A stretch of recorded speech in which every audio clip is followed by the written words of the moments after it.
So நேற்று நான் வந்து சென்னையிலேருந்து கோயம்புத்தூர் ட்ரெயினில் வந்தேங்க. ட்ரெயினில் வந்து நைட் ட்ரெயின் அது 10 o'clock ஸ்டார்ட் ஆகுது.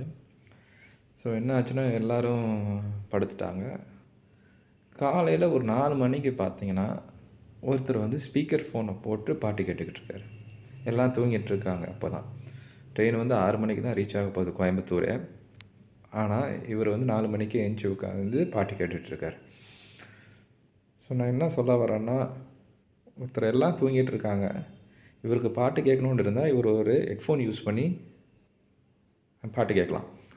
ஆனால் இவர் என்ன பண்ணுறாருன்னா, தான் மற்றவங்கள டிஸ்டர்ப் பண்ணுறாங்கன்னு தெரியாமலே இவர் வந்து ஸ்பீக்கர் ஃபோன் போட்டு பாட்டு கேட்டுக்கிட்டு இருக்காரு. அவருக்கு தெரிய மாட்டேங்குது மற்றவங்களுக்கு அது டிஸ்டர்ப் ஆகும் தூங்கிட்டுருக்காங்கன்ட்டு. இது வெறும் இந்த ட்ரெயினில் மட்டும் இல்லை, எல்லா ட்ரெயினும் மோஸ்ட் ஆஃப் த ட்ரெயின்ஸ் நான் ட்ராவல் பண்ணும்போது எல்லோரும் பாட்டு கேட்டுக்கிட்டு இருக்காங்க.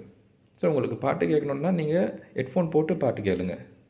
மற்றவங்கள டிஸ்டர்ப் பண்ணிட்டு பாட்டு கேட்கணுன்ட்டு அவசியம் இல்லை. ஸோ நான் இந்தியன் ரயில்வேஸ் கிட்ட ஒரு ரிக்வெஸ்ட் கேட்குறேன்.